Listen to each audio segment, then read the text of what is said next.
Welcome back to West Side Story, the podcast. It's your host, Dean. Today's episode is very powerful and personal to me. As many of you know, I am a passionate advocate for the innocent. But before we get into the conversation, I would like to introduce my co-host, who is also a friend, my entrepreneurial sister, the amazing Jamie. Hello, thanks for having me. Okay, today we bring to you two special guests. Many of you may have heard Roddy Ricch mention him in songs saying free Cholo. We also have an attorney who is very popular in the LA community, Mr. Not Guilty Boy himself. Welcome, you guys. Thank you for coming. Appreciate it. What's going on? How y'all doing? I'm good. How are you? Good. I'm good. Just chilling. Thanks for finally coming. We've been trying to get you here for a while. So usually how it works with us is what we do is we start from the beginning of time, from when, you were a kid, your upbringing, and then we go from there. Tell us a little bit about yourself. Well, the opposite way of, what I really wanted to do, just trying to fit in and trying to do a lot of things, the way that I seen growing up, I wanted, the materialistic things, the cars, the clothes, just things like that. So that's it. But at the same time, I enjoy reading. I like writing. I do a lot of different things. I've been enjoying poetry since I was about 11 years old. So that's one of my talents. But yeah, if there's anything more, ask me and I will tell. Okay, so I want to ask, what was it like growing up in your neighborhood? I know you're from Compton. You grew up in the projects there. What was that like for you?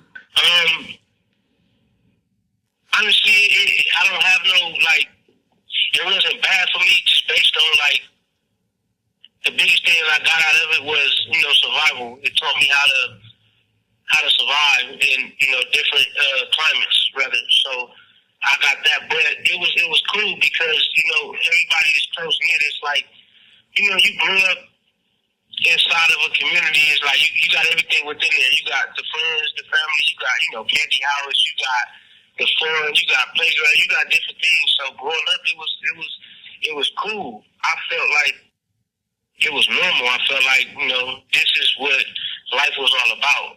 So expanding outside of it was kind of like something rare for me. It wasn't something that was on my mind growing up. In my mind, it was like, we're going to go, to the pool. We're going to go have fun. We're going to go do this. We're going to do that. We're going to grow up a certain way. And that's just what it is. So that's how I looked at it. Okay, so you guys, for one, Lamont is calling in from prison right now. So he is on a live call from prison. So I know we tried to get you live on the camera, but I want to ask you, were there moments or influences early on that made you feel judged simply because of where you were from? That made me feel what? Judged? Yeah, because it's one of my first early experiences, right? I played basketball, so we had a tournament that was kind of far out, and when we went, out of everybody here, I'm the one. I guess my demeanor was kind of it told a story within itself. And I remember one of the ladies asking, can we see his birth certificate? Mm-hmm. And then my coach was like, his birth certificate, like that, that's a kid. I was, 12, I want to say. And it was like, we need to see his birth certificate. So we didn't have my birth certificate. But mind you, we didn't have a lot of people's birth certificates. So I had to wait for my mom to be called, my birth certificate. So she had to drive, I want to say, an hour and 45 minutes to bring my birth certificate. And when they see my birth certificate and all that, it was like, okay, cool. But it was just it made me feel as if they telling my story for me. None of them knew me.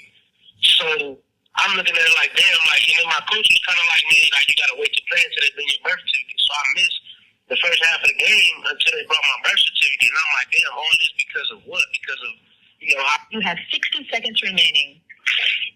Keep that in a sense set the tone for me, kind of, one of those things like, damn, like you can really be judged by how you look going somewhere. And I felt like that put me into, a box. So now I wanted to fit in with where I grew up because of, they're going to judge me anyway. It was like one of them mentalities. Do you feel like you were judged because of your appearance or the color of your skin? Like, what was it that you feel made them ask for your birth certificate? To answer that question, I don't know what it was, but I feel like it was just me coming from a different place that my teammates come from. Everybody come from. No, I wasn't on the team with project kids. I wasn't on the team with kids that came from the city. So they all looked at it as like he come from here. He come from low income. He come from the projects. He come from this gated community, and the stereotype and the stigma is this. So he has to fit that. That's so. One of the I feel like, my biggest thing was just being on the team with a lot of kids that came from different environments on their upbringing. And that's not to say that a lot of people didn't go through things, but it was like the things that I normalized early on as a kid, a lot of other kids didn't normalize. So with that, it kind of gave me like an aura. And, they looked at it as like, this the bad kid, this the baby kid. And when you get treated like that, it kind of like, it builds on that mindset. Like, this is something that I instilled in myself. So this was something that I told myself. I'm the little bad kid. I'm a project kid, so I gotta play the victim. I'm not the victim, but I gotta play the villain. And that's what I did at a certain point in time. Like, so on my basketball team, I was the one that went out there and like did the bad shit. I got the fouls. I got the that type of thing. So that it like boiled over as time went on. So it sounds like you're, how do I say it? Maybe you becoming okay, so who is Cholo? Let me ask you that. That was a name given to me by my little sister, right? And because her thing was that I looked like a Cholo, and I asked her what was that, and she told me it was somebody with a lot of tattoos. So in my mind at first, I'm like, okay, that means that somebody told you that. Like you got that from somewhere. But it stuck because this is what it was. And with that came like, I guess like me carrying that, it was like who I am to the streets, to the world. When I'm introducing myself as Cholo is vastly different from who I am to the world as me being introduced as Lamont. I'm not going to say introduce myself as Lamont because that was something I never did. But for a certain family, they did that. So now when it comes to this name and everybody is hearing, Cholo this, Cholo that, it was like me living up to those expectations. So that person is that person is the description of what you heard. So it's like one of those things, if you hear a story, okay, now I want to show you either this story true or it was fabricated, but this is what you get. So you're getting Cholo, you're getting the gang member, the aggression, you're getting all these different things, and then now you understand who this person is. But diving into that, because that question was asked to me, and it's like, damn, well, how do I carry my name but do everything right and still be who I am? Like, so that was one of the challenges that I faced. Okay. I want to ask you, because I know you had the similar upbringing as Lamont. So can you tell us about that? Can you tell us about what area, how did you grow up, and a little bit about your background? So I wouldn't say a similar background in the sense of, growing up in poverty, because I come from a middle-class family, but I would say just growing up in LA, you see everything, maybe not to the extent Lamont sees it or experience it, but it's still there. And so it still is hard to be, unfortunately, an African-American kid coming up in LA because the distractions are always there. Now, I went to a private school and the distractions may not be there as much as Lamont, but they're still there when you step out, when you go hang out with friends. Just being in LA, it's everywhere. And so it is still a struggle to not want to venture off to that way because, when we're growing up and a lot of the music we hear, everything is so tailored towards, that's the cool thing to do. Yes. And so, fortunately, I had parents that always steered us to, not engaging in that lifestyle. So I would, credit my mom and dad, my grandmothers, and then, they always instill, focusing on God and keeping God first. So I would, credit them towards keeping me towards the right way to not, venture off into the negativity. So you feel like I know your family pushed you. I know your family pushed you to not like steer off in that direction, right? But what do you think inspired you to become an attorney? First off, my mom always preached to us like the only way to, my mom comes from a similar background as Lamont. And so she always preached that the only way to get out of, poverty is education. I played sports, but I wasn't any good. And so I knew at an early age, like I got to find some way to continue to have the nice things that I want. Right. But also, how do we, like help other people at the same time? And so my uncle is somebody that, I was very close to. I never could really have a real relationship with him because he was always incarcerated. And I seen how that, affected me because if he wasn't incarcerated, maybe I could have a relationship with him. And then he died, when I was in high school. And so I also see how he grew up, how the environment affected him. And so at that age, I started to see that sometimes it's not really, like the kids is just the opportunity. So my parents was able to send us to school. And we don't have to come home and worry about, eating dinner because our parents going to make it for us.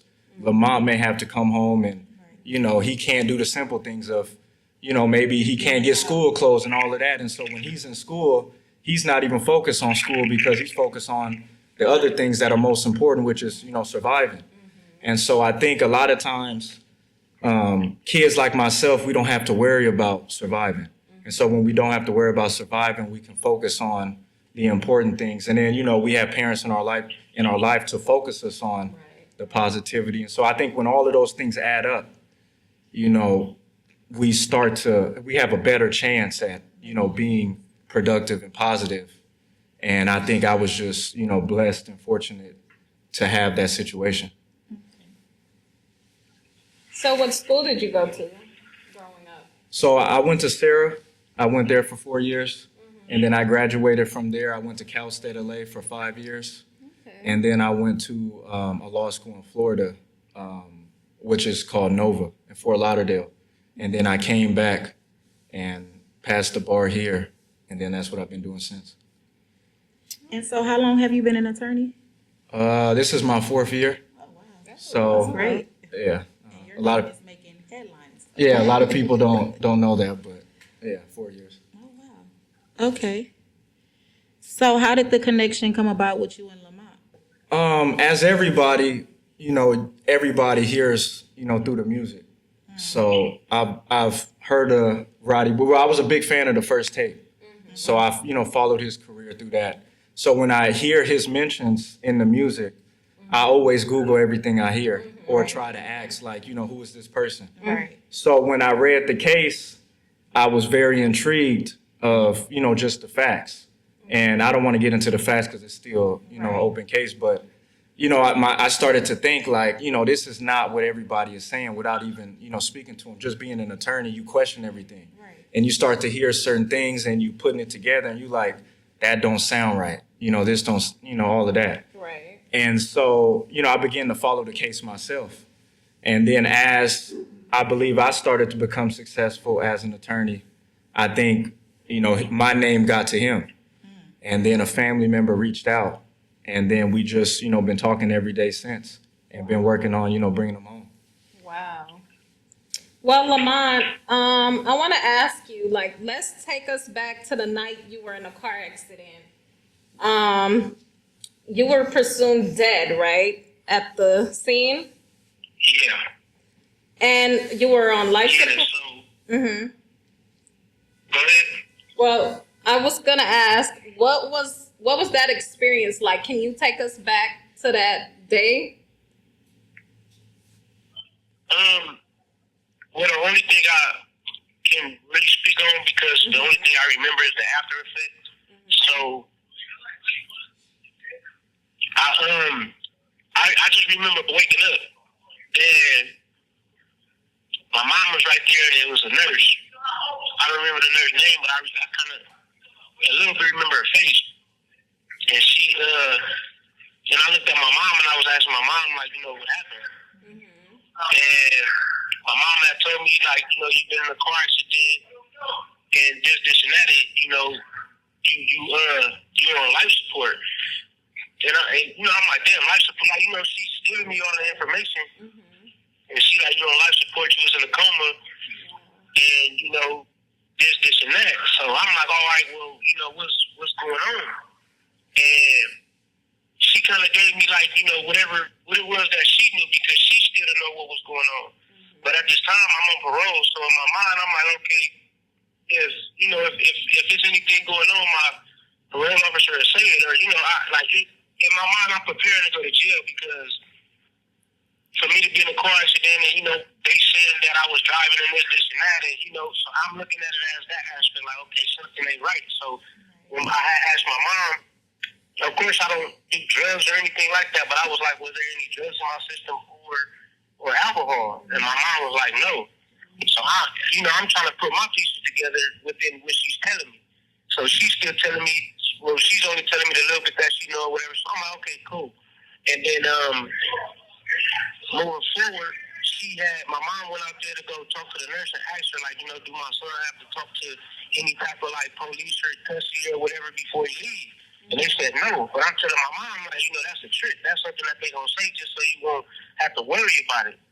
So I'm kind of, in a sense, prepared to, honest to God truth, I'm prepared to run, basically, because I don't know what's going on. So when they pushed me on the wheelchair, because my hip popped out of place, my knee popped out of place. I had 3 fractured ribs. I took a blow to the chest and to the head. The blow to the chest, to the head knocked me out, and then the blow to the chest stopped my breathing. And it messed up my neck, so I couldn't move my neck or anything. And then my shoulder, my forearm, I had 2 fractures in my forearm and a shifted ligament. So the whole right side of my body was, like, out of whack. It was just all bad. So they put me on a wheelchair, and then they wheeled me out. But, to my surprise, there was no police. There was nothing. I went to the car. My mom, my pops, they put me in the car. We left. We went to my auntie house and watched, and this is where I, stayed on bed rest. And then my parole officer came to see me. He didn't say anything. He like, man, you all right? He did like a welfare check, like, man, everything good? Okay, bam. But me being me, trying to get up and walk early on, trying to get up and do certain things that I wasn't supposed to be doing. I was supposed to be on bed rest, and they had put my bed rest up to a year. And with just kind of trying to figure it out within myself, trying to, put the pieces together, I couldn't do it because I couldn't remember anything. I couldn't get myself to understanding what was, like, what was going on and what was this. And then there was certain people that was, asking me, was I all right, that I didn't even know. I didn't know who these people was. And one of my uncles had to explain me, like, man, that was, this, or this was the last person you called, or this was the last message you sent, or this was this. And when they called my mom, they told my mom that I was dead.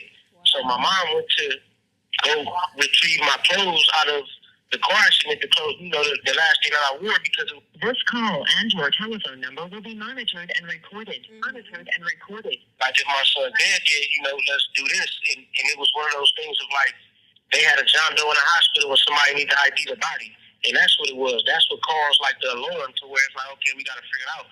So I was identified by my tattoos, and then it went on from there. And, they told my mom not to expect me to come out my coma, not to expect me to, start breathing on my own until a certain time off. But, you only get a certain amount of time that a person can be on life support in a coma. You have 60 seconds remaining. How long were you in a coma? I was in a coma for almost 2 weeks. Wow. How did your loved ones support you during that time? Because I know it felt like the world was against you, and that was just a lot to go through, coming out of coma. And you didn't even wait the hospital to release you. You just left on your own, right? No, I got released from the hospital, but it was because I told them that I was like, that I was good. I want to get into the case a little bit, but I don't because I know you have an open case right now, right? Yeah. Mm-hmm. What? So let me ask you this: how did surviving that experience alone shape your understanding of your own strength?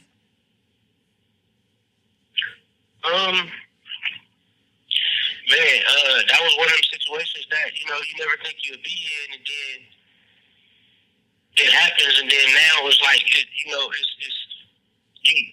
you realize that life really happens. Like it's coming out of that. It was like damn, like I really was told to my family that I was a John Doe, that I was a lifeless body, and they had to come like in my body. I was really in a coma and on life support. Like I was really like coming out of it and sitting in the pain that I was in. Like as far as like the injuries, it was hard. It was like because I've been shot before, right? And sitting in the hospital after being shot, it's like like okay, you got shot, and you made it out of that. But then sitting in the hospital because of a car accident that owns your life until you pull it through is a different experience. And sitting like at home, like literally not being able to put on a shoe because as soon as I try to put on a shoe on my right foot, the whole right side of my body is like is inflamed with pain. So now I'm scared to put on a shoe. I'm scared to put on some jeans because it hurt. Like it was just a lot of different things that was going through my mind. And I'm like, damn, like that, that's a situation that I don't want to put myself in, but at the same time, I don't want to put my family in either. Right. I can understand that. I also wanted to know, so how long after the car accident were you arrested? Like, what was the time in between?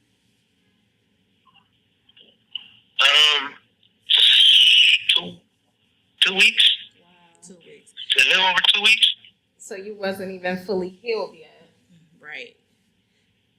No, hell no. I healed in the county jail. Wow. I went to the county jail with a sling on. I couldn't really walk. My hip was dislocated. I had 3 fractured ribs. Like I went to the county jail in bad condition. So you were probably like what, in medical? Is that what they have at the county jail, where they don't take you to general population? No, it's like in a sense, it's like a request. It's like, do you need medical? And it's like, well, me being myself to where I'm still in the mindset of like, nah, I don't need no medical. Like, send me to the main line. Let's get it. That was my mindset. It was a stupid mindset, but in reality, that was my mindset. So I went straight to the main line, not walking, not being able to put no pressure on any of the right side of my body.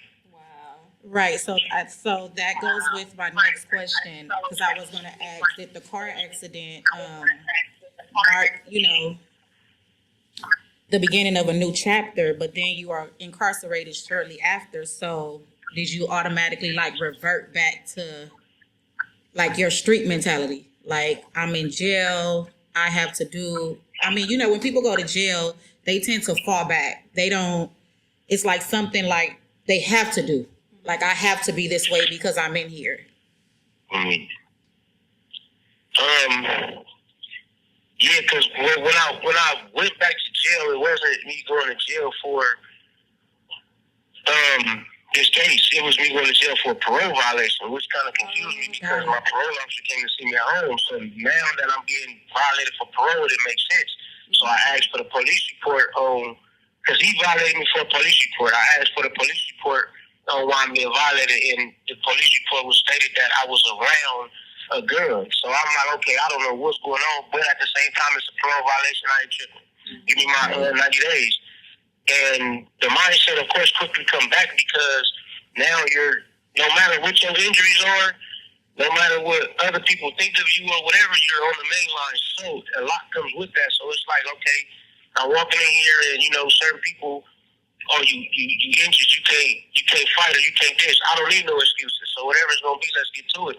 Right. But it's sad because that's the mindset. That's how quick you go back to that. Not really paying your injuries and things like that. But then at the same time, there's certain people that's in there with you.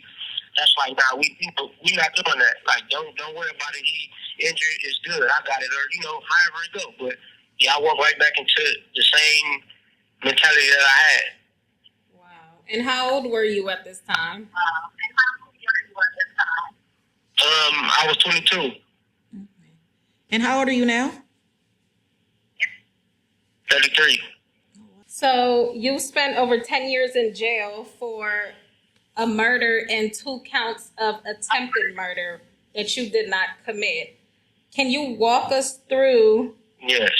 the events that led up to your conviction, knowing that that you were innocent and having to fight up until the time you were convicted? Yeah, see, all right, the day I was supposed to go home for my parole violation, 2 days before I was supposed to go home, I had got popped out my cell for at first they tried to say it was attorney visit, and I'm like, I don't need no attorney, I'm on the violation. Then they get a live lineup where they say that, they tell me the live. This call and your telephone number will be monitored and recorded. They said it was for somebody else, but I fit the description, so they wanted to have a live lineup to see if this person would be pointed out. Whatever. Damn. So now once that come and they say like, all right, you step forward, do this, do that, whatever the case may be, then they put me in like a little tank and like set me there for like a few hours, which of course one of their tactics to see if I'm gonna say something to one of the people that's in there, all that. So then once they come and the detectives say that they wanted to talk to me, they ask me all these questions, and it's like, man, I don't know, what it is that you're talking about. So one of the dudes, and it's crazy because once the interview was over with, he say that because of who I am in my neighborhood, he know that I didn't do it, but he wanted me to tell him who did or if I gave it the okay to do it. And I start laughing. It's like you throw bullshit out there to try to get a reaction. It's not gonna work. So once moving forward, they had charged me. So the day that I was supposed to go home for the violation, they called me to book in front. They had charged me, sent me back to the same cell. Now this is where the game changes, because now that I'm in here fighting this case, I know I'm going to sit. So not only just being in here injured, but at the same time being in here with the mindset that it's going to be a while. So I kind of put my mind on specifically that. So I called my mom and I called my daughter's mother, and I was telling them like, this is what's going on. This is what they said. This is what's happening. So being that we've been through this before, like, everybody kind of in a sense know what to expect. But I didn't know what to expect because I didn't know what they were talking about. So as the proceedings was going on with court, everything was unfolding in my face. I never had a chance to say, okay, well, this is how I got to defend myself because this is what I know they can and can't have, or this is what possibly can and can't go on. It wasn't that situation. It was a situation where I know for a fact I didn't have nothing to do with this, but at the same time, I'm still in here fighting, so I got to get the representation, and I got to be able to take on the chill, whatever it is coming. So as the case unfolded and they presenting what it is that they saying they have, I'm getting more and more in the mindset of, okay, what am I doing here? And, it's not making sense. So as I'm asking my lawyer, like, man, what is going on? He's like, man, I don't know. Like, it's like the game thing. And it's like, all right, the game thing is what? You can't tell me because I'm a gang member that all this other shit just follows me. So at the end of the day, what comes with that? So it was kind of like everything is unfolding. Literally, every court that I go to was something new that I didn't know about, and they speaking on it. And I'm like, all right, but y'all not saying anything about me or what I've done or didn't do or none of that shit. It's just a matter of he's a gang member. This is what they saying. This is this. This is that. Let's move forward. And that was where, I gotta. I started to understand what was really going on. Like, it was a bigger picture than just this case. It was more to it, and that's what I was really kind of trying to figure out. Okay, so Deion, I have a question for you. In representing Lamont, how do you draw your own background to connect with his story and advocate for change? I think most importantly, we're from different backgrounds, but similar in a sense of, I don't know the Cholo person, Right. and so when I represent my clients, I meet, Lamont. Right. And so our conversations and things of that nature aren't anything about the streets, anything, it's never about negativity. It's always about, the positivity. And so I think first, I relate to them in the sense of, we're from, similar communities, and I understand, how they tend to, go these different directions. And so our job is just to try to, help them obviously with the case, but then also get them on a path to give them a second chance, at life, because we're not here to judge anybody. And then, just let them know about the positivity, they can change. And I believe through, one person, you can make a difference with the rest. So, every time I help somebody, with a case, they have kids. Right. And then they're able to, be there in their kid's life. And that could be the difference from, when they didn't have a father. And then then they're able to raise their kid, and then their kid is able to raise their kids. And, it becomes a cycle that way. And so, you can't change everybody. But, with God, also helping them try to find God if they haven't. And just, letting them also know that, when you, sometimes even around certain people, you cannot do anything. But when you're around certain people, things can, happen negatively. And so I think a lot of times people think, oh, because you caught a case, you did something or you're guilty. And it's not always, like that. Sometimes you can be around the wrong crowd, and the wrong crowd can do something in your association with them because they live under this code of I can't tell. They can't explain themselves. Then they're grouped with them. And that's where the gang aspect comes in that I believe Lamont falls a victim to. And a lot of people don't see it because the only picture you hear is the picture that the DAs paint and the negative stigma that the news paints. But when you're in those courtrooms and you see how these people operate, you very quickly, start to see that there's a lot of people that's incarcerated that are innocent. Or there's a lot of people that are forced to take deals of things that they didn't do just because they don't have the proper representation. And when you see that firsthand, or you see your fellow African Americans or people of color, Hispanics in jail cells, you want to do anything you can to help them.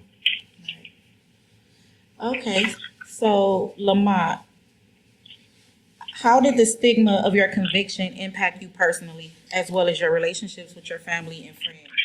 You were saying that the DA said because you are, I'm not sure the DA, the detective, because you're Cholo, or basically you're like the man in your neighborhood.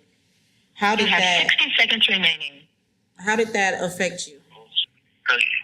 Yeah, repeat it for me, please. Okay, so how did the stigma, like how you stated, the detective said, because you're who you are, I know you didn't do it, but I know, did you say he said maybe you, because of who you are, it was done or some influence in it? Is that what you stated? I'm not sure. He said, I didn't do it, but because of who I am, I basically had it done or gave the okay to do it. So how did that stigma impact you personally? Like, how did you feel after a detective stated that to you? Like, basically, you're the man, so you had it done, is what I hear, allegedly, right? Yeah. So, like, my first head is disrespectful because you're telling me, like, you're telling me who I am, and you're not going off of facts that you brought to the table, or facts that you actually know. You're going off of something that may have wrongfully been told to you. But at the end of the day, if you as a detective, and your job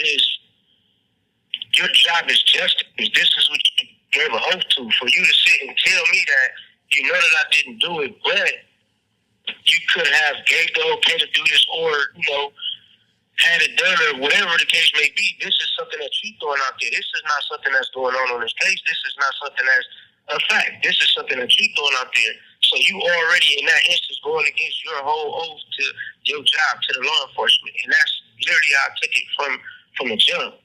But like a personal impact, like sitting And this call and your telephone number will be monitored and recorded. Sitting in that type of situation, right? And then you have a detective telling you, well, your daughter was born while you was up in here. You know what I'm saying? If you can go home to her, she's 2 months old. You can go home to her. All you got to do is tell us your side of the story. These are things that you using to get me to say something that you want me to say. And I'm sitting here telling you that I don't know what you're talking about. I'm telling the truth. I'm not sitting here playing with you. I'm telling you the truth. I don't know what you're talking about.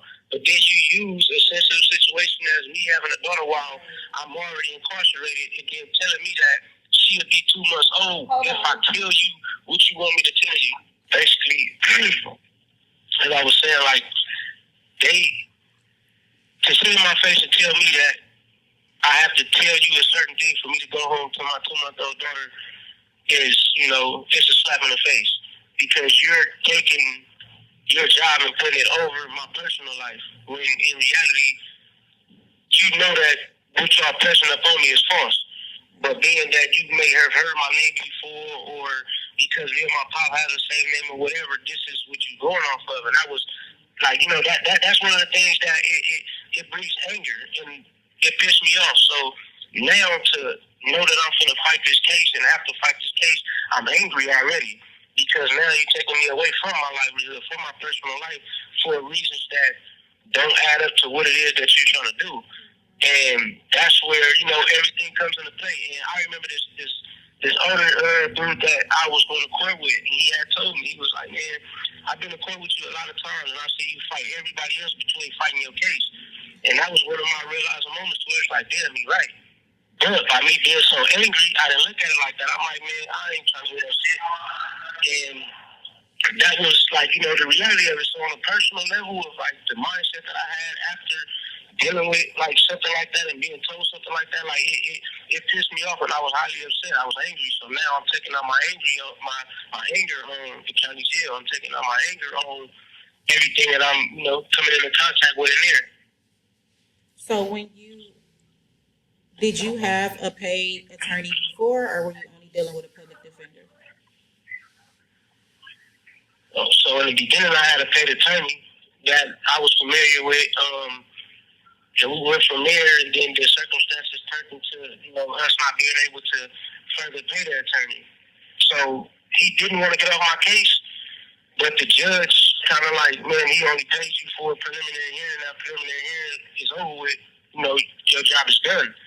So the lawyer basically trying to say, okay, well, I understand that, but I still want to do this, I still want to take his case just based on, this and that, and then throughout the pro bono thing, and the judge denied it. And I didn't know if that was valid at the time to where he could actually do so, but I didn't know too much about the law at the time anyway. So once the lawyer got off my case, they gave me a state-appointed attorney. And when they gave me the state-appointed attorney, at first, literally at first contact with him, I asked him how old he was, because when he walked up, I'm like, damn, how old are you? No disrespect, sir, but how old are you?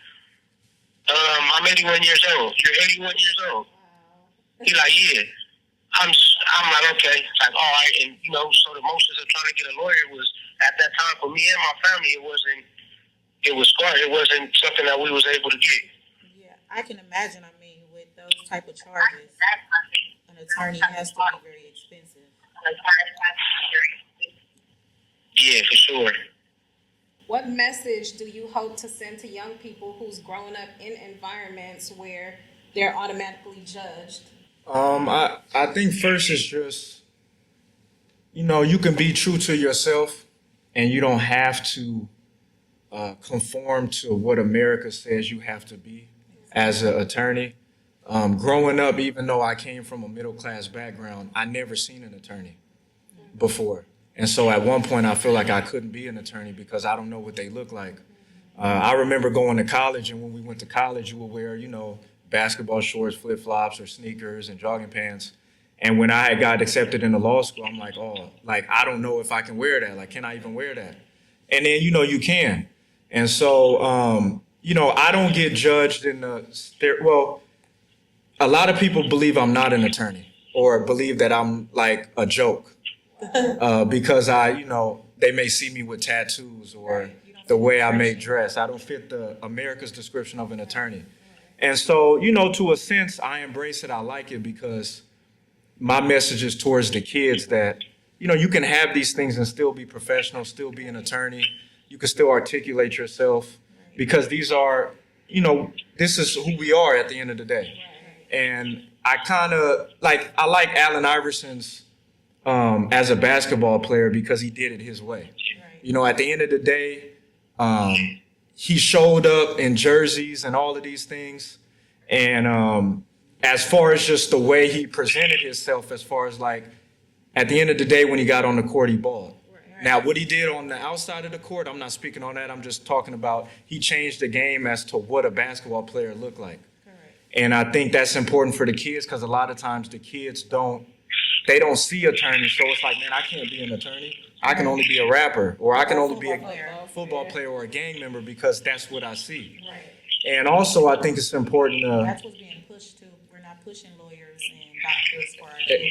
Exactly. And also, I think it's important to be around the youth and go around because if they see you and they can touch you, then they can feel like, they can be that. And I remember growing up or being in law school and wanting to intern with these certain people and they would never return the call back.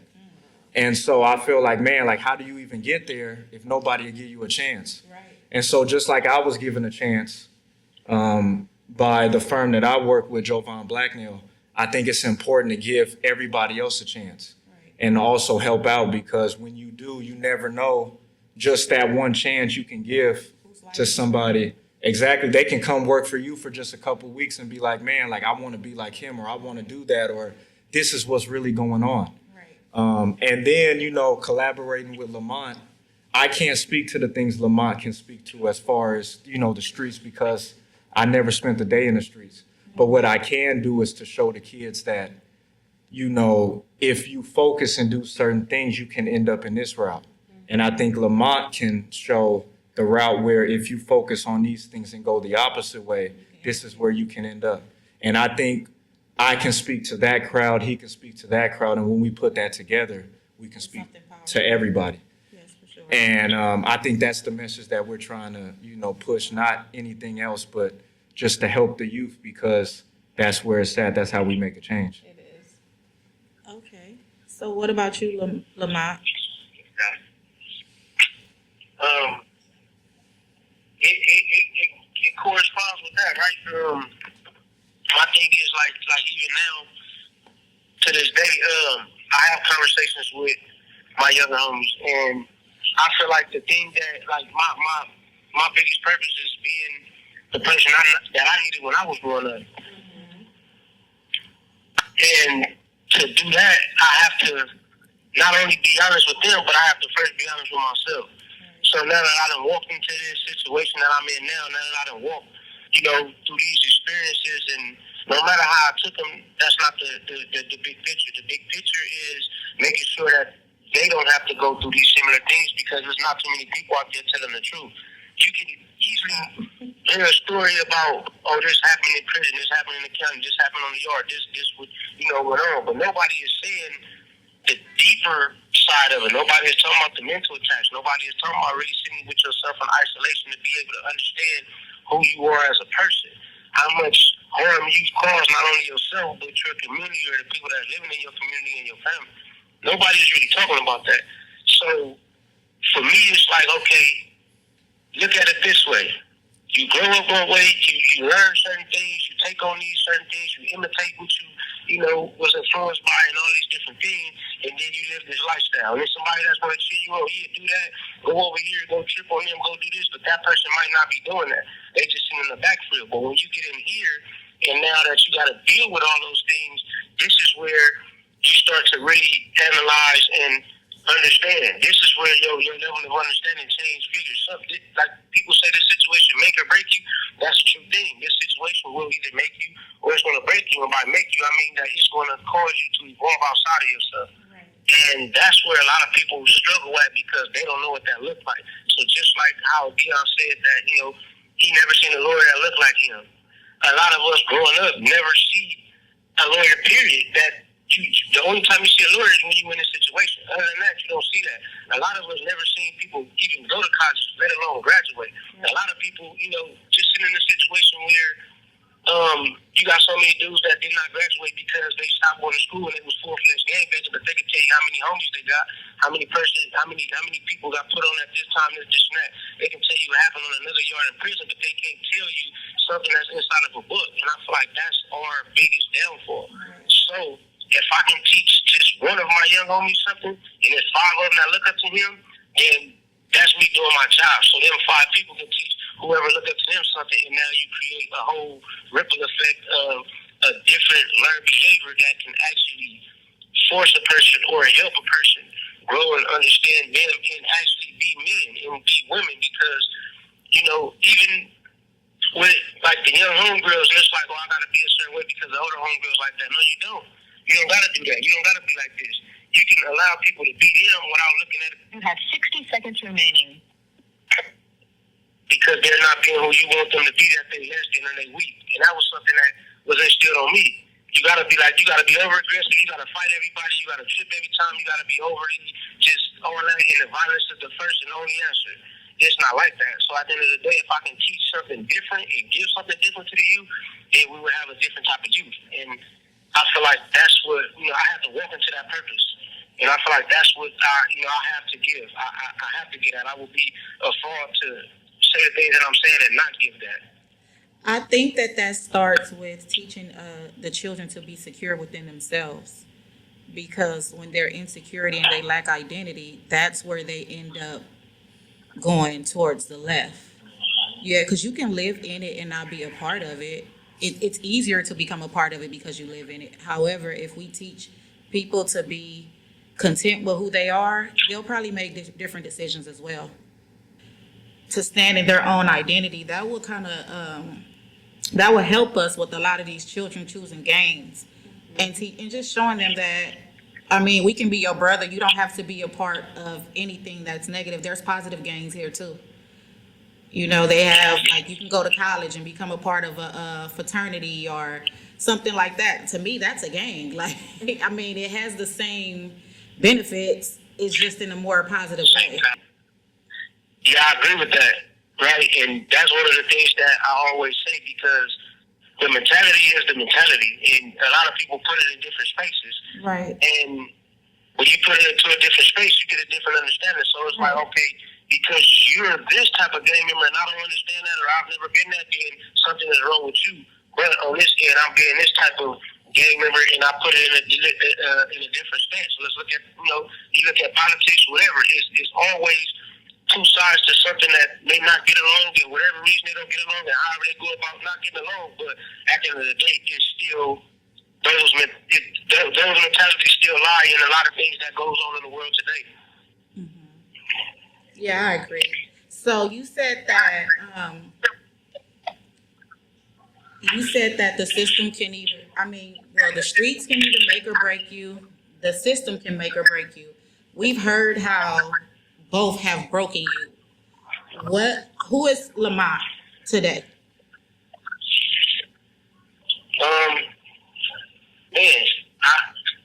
I see you reading 2 books. So can you just, tell us a little bit about that? Who you are today? Because this didn't happen overnight. Yeah, no, it definitely didn't, and I had to go through a lot. I've hit rock bottom here. I've been at a point where, I feel like this is my livelihood, and my world was over out there. I've been at a point where, I gave my family and all the people that I did love the most aggression that I had in me, because I wanted them to walk away rather than me. I wanted them to walk away and me be able to say, that they left me to justify how I was feeling. It's a lot of things that I went through, so it did not happen overnight. But right now, today, I can sit with myself. I can sit with myself in silence and be okay with myself. I can be okay with the harm that I've caused. I can be okay with the harm that's caused me. I can sit in my forgiveness that I've asked for, and in the forgiveness that I gave out. I understand, that I have to go through certain things to end up with the mentality I got now. So So now I'm okay and secure with being me. I like reading books.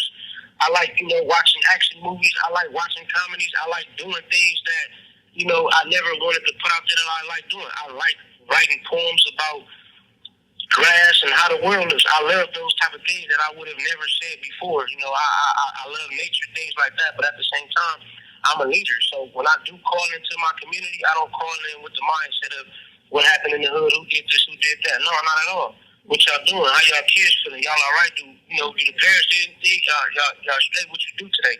How's your mental? Those type of questions that I'm asking. And at the same time, I'm allowing them to know, like my message to, my young ones is that I'm doing this so y'all don't have to. Everything that I'm doing in here, whatever influence I left you with, that, I apologize for that. Moving forward, this is what we doing. This is what's going on. So now you can see it from a different lens. I'm a poet. I'm a book author. I'm a lot of different things. I'm a father. I'm a husband. I'm a pillar in my community. I'm somebody that wants to be able to say that my impact that I left once I transitioned and, I'm no longer here, my impact that I left was something that a lot of different people can grasp and take with them and understand that, conduct is important. Character is important.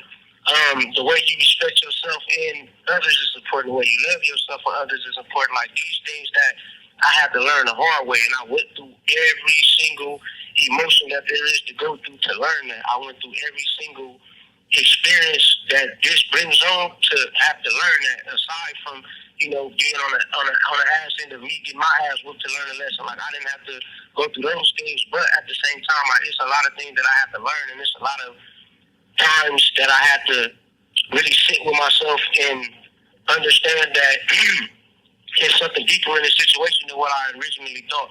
This situation can make you bitter. I'm in here because of everything else and everybody else, never because of me. Instead, I start looking at it as I'm in here because of me. I chose a certain lifestyle. This call and your telephone number will be monitored and recorded. So it's bittersweet. Yeah. So is it safe to say that jail may have possibly saved you? Yeah, for sure. You can say that. I would definitely being here for something I couldn't get out from, or I would be dead. I can honestly say that it saved me for sure. Okay. You had the opportunity to give your younger self advice. What would that be? I would tell my younger self to pay attention. Not only pay attention to your surroundings, but pay attention to yourself. And give your parents a little more credit. Give them a little more understanding because they're giving you what they know to give you rather than what, they still learning themselves. Like, they had me at a young age, so at the end of the day, they're giving me what they have in them to give, and I have to understand what they went through as well as what I'm going through now to be able to navigate properly. I would tell my younger self to... Huh? I'm sorry, I said definitely give your parents grace because they're using all of their tools that they have. They're loving you the best way that they can. Yeah, and that was something that, like, growing up, I didn't understand that, and I had to learn that the hard way. So I took a moment to actually apologize to both of my parents for, my anger, my aggression, my resentment, and things like that because I didn't understand. And now that me being a parent, you can see like, okay, there's never a way to prepare for it, and this is something that's hard. So being a teenager and having a kid, and by the time this kid is a teenager, he's full-fledged game banging, being shot, and all these different things. That causes them trauma. So the trauma that I was going through, I was still implementing trauma on my parents and didn't really understand it. So I had to look at that through a different lens. So that would be my advice. What inspired you to become an author? I have your book here, Mind Finally Free. You can get these on Amazon. You guys. What inspired you to write or become an author? It was just like literally one day I was sitting, I was in a cell, and this was 2013 maybe or 14, one of them. But I was in the cell, and I was writing, and then I had left like what I had wrote on. I had left it out. And one of my cellies at the time, his name was Romeo. He was from New Orleans, but he was my cellie at the time. And he looked at it and he like, man, what's this? And I'm like, I kind of snatched it from him, threw it to the side, like, it ain't nothing. But the next morning I had got up, he like, bro, like, this ain't just nothing. He gave it to me, but as he's telling me, he literally got tears in his eyes. Where he like, bro, what's this? I'm like, it's a poem. He like, man, you got other shit like this. So I start to pull out, my papers and certain things. And he like, man, so now he at a point where he wanted me to, whenever I write, he wanted me to allow him to read it. Whenever I write it, let him read it. So I started doing it like that. And then he was basically like, man, you should do something with this. So I had called my sister, and I asked my sister, because my sister is like, that was my first love. She was the one that wrote poems. She was the one that drew things, and she was like, her mental was on a different level. So it was like me catching up with her. So I told her, I'm like, man, look, this is what I wrote, and I remember reading it to her over the clay call. And she was like, man, you really wrote that? I'm like, yeah, I got more. So I'm reading to her, and then she like, man, mail it to me. I'm like, all right, cool. So I mailed it to her. When I mailed it to her, her first mom was like, man, you need to make a book out of this. I'm like, man, I'm not doing that shit. Like, how I'm gonna look to the homies if I'm writing books and shit. This is really what I was looking at it as. And she like, man, like, it's not about them. I'm finna do it. So it kind of got delayed over the years of actually doing it, but she was keeping it together, and like, she literally has everything that I wrote since I've been incarcerated. And then she was like, man, I'm gonna put certain things in the book, and then we went from there. It wasn't her that actually did it. It was somebody else that helped me with it because they had a little more knowledge on it. But my sister my sister and the homie Romeo kind of motivated me to actually like, man, you need to do this. And then I ain't gonna lie, once my name was on the front of that and I got it myself and I seen it, I'm like, this is different. And then the gratification that came from it, where people was like, man, I read this, I read that, this was dope. It like kind of it channeled something in there, and I'm like, oh yeah, this is what I'm doing here. Yeah, this is great. Have you I'm happy that your sister kind of pushed you to do this, and your homie who you were incarcerated with. Have you received any other type of certificates or any other degrees? I know that once a lot of people, you have access to going to school. So have you taken advantage of any of that? You mean like the classes since I've been up here? Yes. Yeah, I've done, I want to say like 15 certificates maybe. Okay. Something around there, like 14 or 15 certificates for a lot of different things. I would like to read something out of your book, A Mind Finally Free. So, one that caught my attention was, it says, Gang Enhancement Street Terrorist Act made specifically for colored people, while those enforcing it, along with those approving the enforcement, killing us at a rate to show we're not equal. The system is a disaster. Individually, we stand as a finger, but if we stand together, we're a tight clenched fist that shows Black Lives Matter. I like that. That was nice. Can you break that down for us? Yeah, it's. I had this article about the gang statute, and the gang statute was written literally racially biased, and the people that put it together, they had their own hidden agenda. Their own hidden agenda was to keep people of color out of the white community that had all their businesses and things like that. So the minimum that two black people or two Mexican or Hispanic people would get is 6 months, and that was just to keep them out of the community. So moving forward, it evolved, and then you have everybody that'll say, my community is this, my community is that, and they'll beef with the other side or they'll do this, but at the end of the day, we all look the same. So now we're giving them a reason to be able to keep this going. So by us allowing, for them to have a reason. This call and your telephone number will be monitored and recorded. By us giving them a reason to continue this on, this is where we start to become our own solution. So rather than looking at it and saying, okay, they're going to fix the system is rigged, it's not really just doing what it was supposed to do. So now we have to do what we're supposed to do to come together. You have 60 seconds remaining.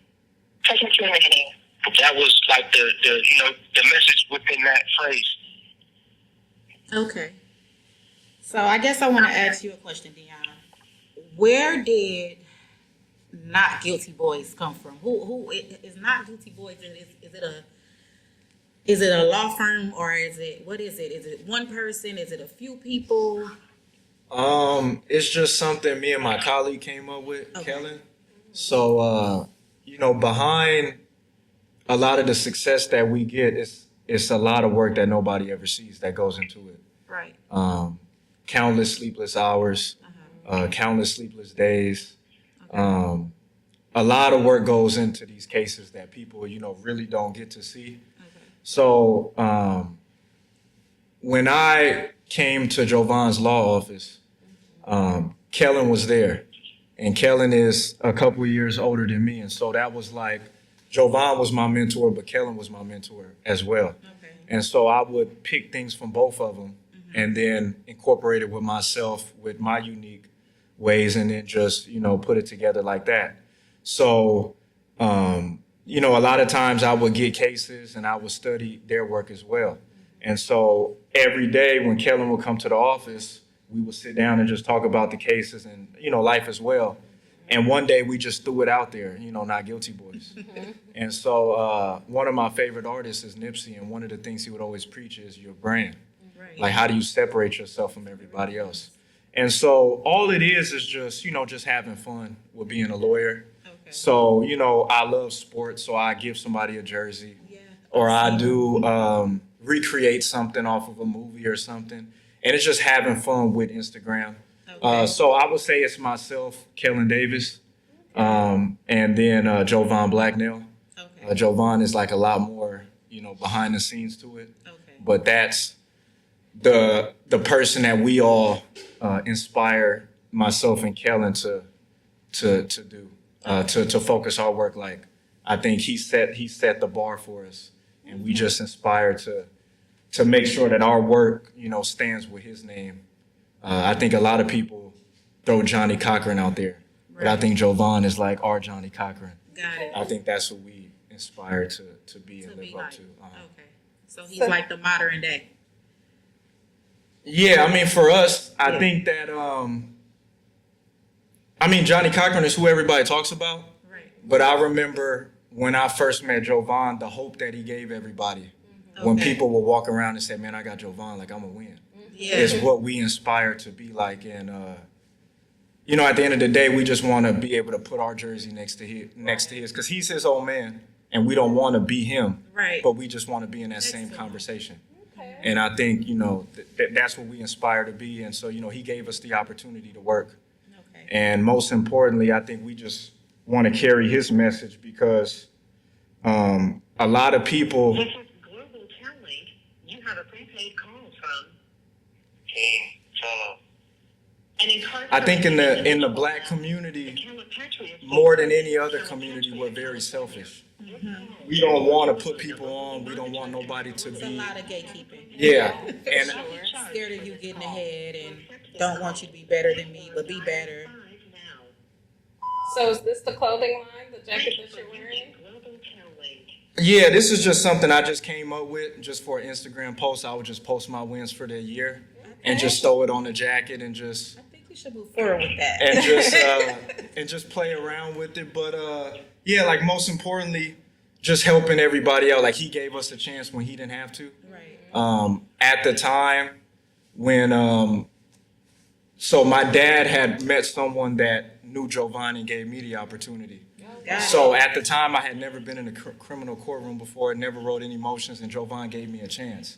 And so most people wouldn't do that. Right. Most people get to the top and don't, want to Move reach back, down right. and things of that nature. So that's what he preaches to us. That's what we try to do.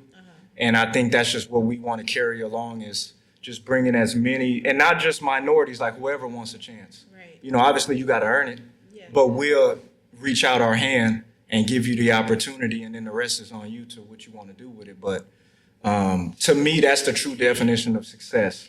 Not how much money you have, not the awards you have, not the cases you beat. It's whatever field you're in, how many people come from your tree. Right. And so I think like the most successful football coaches, like how many people came under their tree? Like if you are, a record label, how many artists were able to change the game or become successful under you? And as an attorney, how many lives can we affect? Got it. Okay, so that was really good. We're gonna go ahead and wrap this up. As we wrap up the conversation, you guys, I don't want to make it too long, but how can the community and society as a whole better support those who have been unfairly judged by their past and their neighborhood? Say it again. So how can the community as a whole be better support for those who have been unfairly judged or convicted?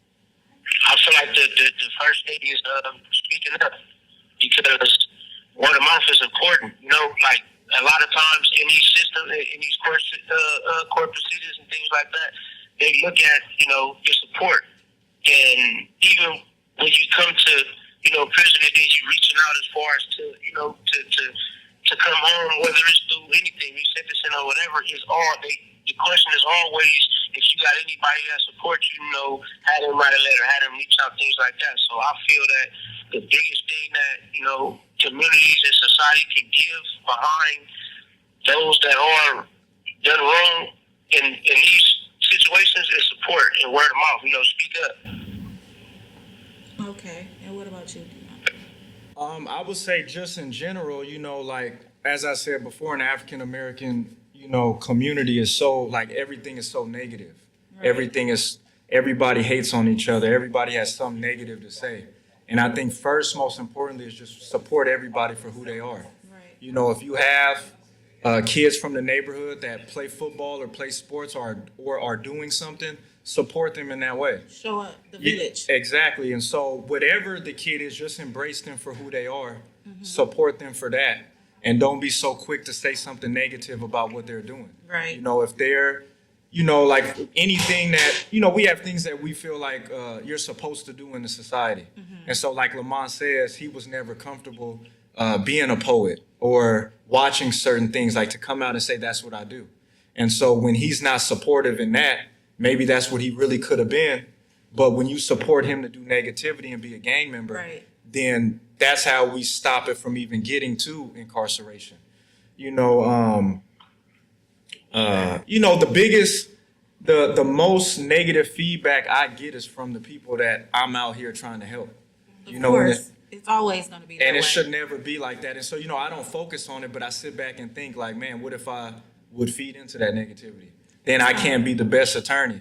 And so I think most importantly, we fail to embrace one another and the stars that we have. We always take them out. We always kill them. We always, you know, yeah, like perfect. It's like LeBron James, like LeBron, we'll talk about him for being bald, but we won't never talk about for being great. And so you will never hear a white person talk about a white millionaire for being bald. Right. It's just stupid. You know, like it's just nonsense that's going on. And so all of the negativity that goes on in the community sometimes forces kids to go the other route. Or, you know, like even as kids, you will be in school and certain kids can't do certain things. And so when other kids are talking about them, they don't even want to focus on school no more. Or even the teachers are always saying negative things to them. They become embarrassed. It creates insecurity. And so it's like, man, forget school. I'm going to hang on the block. Right. Sure. And so I'm going to do this because these are the people that are embracing me. And I think the people like Lamont have to like steer these kids to do other things. Right. You know, it's not okay to kill. It's not okay to break into homes because, you know, you're going to end up in prison and it's real. 25 to life is real. 50 to life is real. 20-year sentences are real. You know, and so you're going to have this pleasure of a couple months or a couple years, but it's going to end at some point. Right. And it's 20 years, 10 years, 15 years, 30 years worth, you know, the little run that you had. Like all of the things that's everybody, you know, is preaching it's all negative. And behind closed doors, most of these people ain't even doing these things. Right. You know, like I go to jail and I see some of the biggest names, you know, in the neighborhood. They don't want to sit here. You know, they tired of living a certain lifestyle. Right. And, you know, getting, you know, just because you're innocent, like I said, you'll be innocent and you'll get convicted too. And so, I think a lot of times, like if we can steer these kids to do other things and to preach positivity and to also, most importantly, preach, God. The only time, like, you're born into these environments, but you can't change. Right. And the only way you can change is through God. And so don't feel bad that you were this way. You can change and go another way. And so, I understand you got to do certain things to survive, but don't make it a lifestyle. Take what you did and, give back, steer it away. And so, most importantly, that's what I try to do.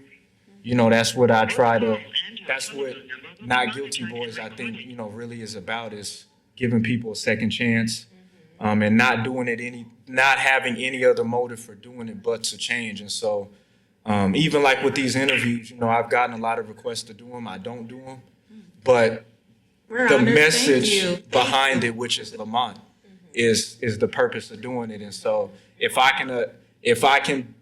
message can be brought towards something, then I do it. And I think that's just what the true success is helping Lamont out, helping the rest of everybody, not just, the case, beating cases is cool, but the more gratitude I get out of it is that, and then, trying to, help people just, in that sense, that's, I think, what God is wanting us to do is, God was amongst all of the quote unquote thieves and prostitutes, and, that's what his disciples were. And they end up being great people. And so I think a lot of times, a lot of people cast out the Lamonts and all of these people like, man, I'm not giving him a shot. He used to break into homes, or, he used to do that. And so most importantly is to not judge people, but just to really see who they are. Like I had a conversation with Lamont one time about intentions, and judge people by their intentions. Like, why are they doing these certain things? Right. And it also helps you because it helps you figure out why people want to, do business with you. Are people really wanting to do business with you because of the intentions and the good things? Or do people just want to attach to you because you're the hottest thing outside, or you got this going on, or this one person? And that can help you stay out of a lot of things because you can see their intentions and say, you know what, I'm cool on that. I don't even want to be attached to that.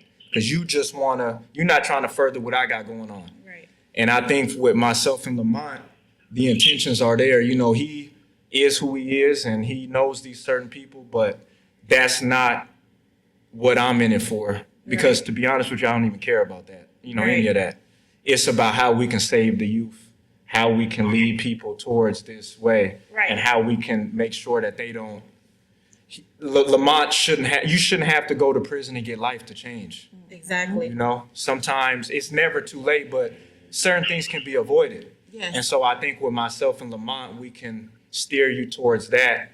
And to, it's cool to go to school. It's cool to be able to learn how to read. It's cool to be a quote unquote square. Right. So Making many people. square cool again. Exactly. So the cameras went off.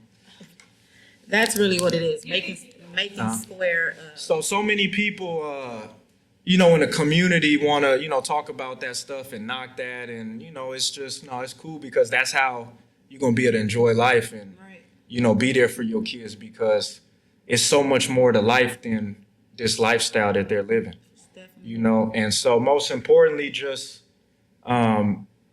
embracing them and not knocking them for who they are, but just helping them realize they can change and trying to help them, to change. Sure.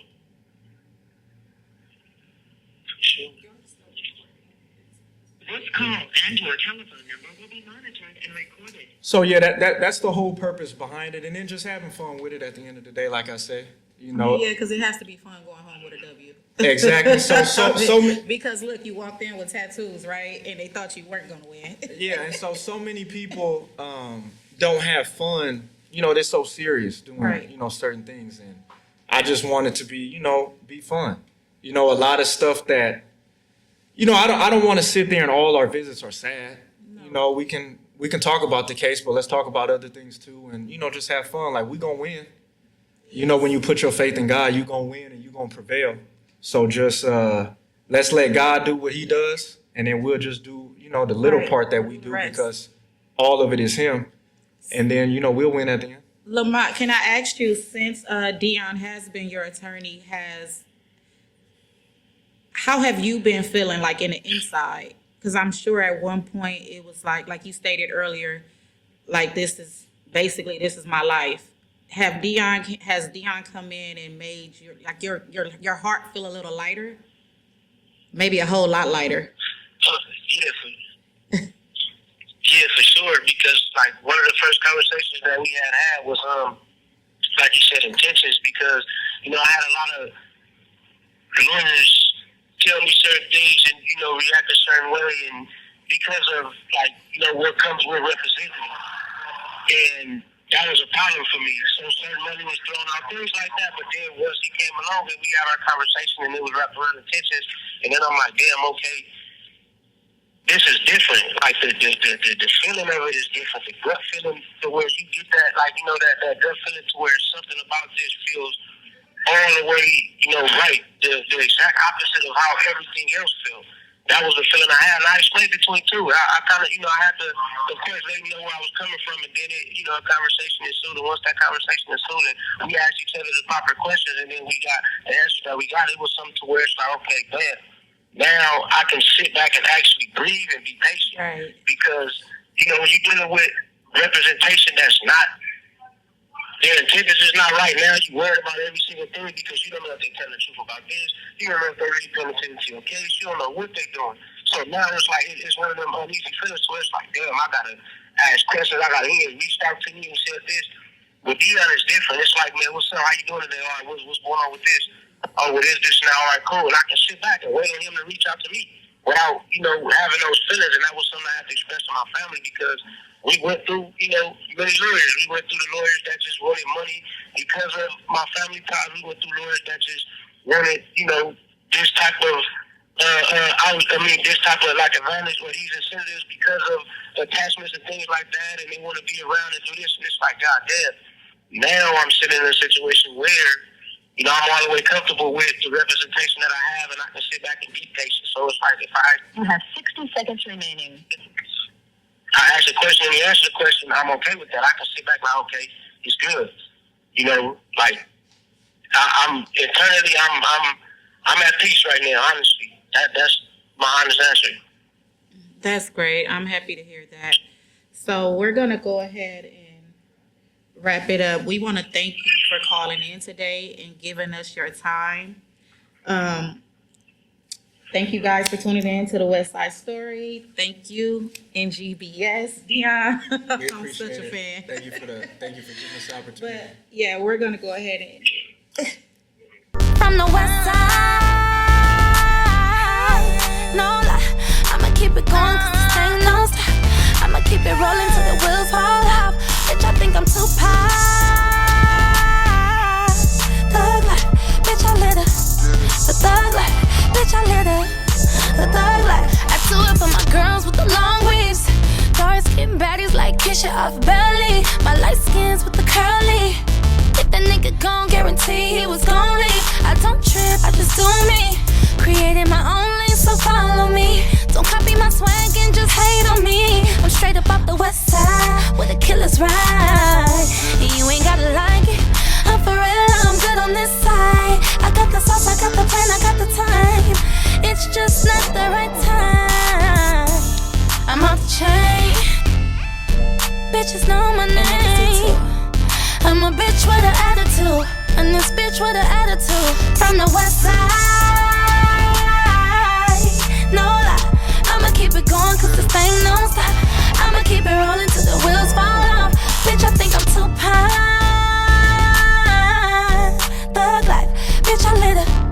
The thug life, bitch, I lit her. The thug life. Somebody tell me where's Uncle Snoop at? We need the West back. Somebody tell me where's Uncle Snoop at?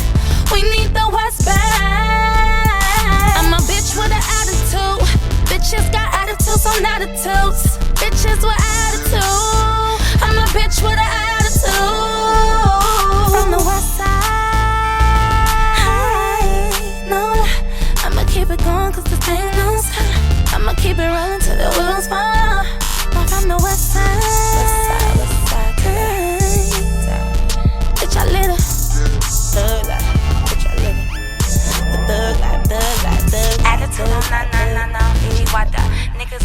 so bitches all on my bumper. I'm on LA time, so baby, where you from? Yeah, I'm a thug, little baby, I'm a thug.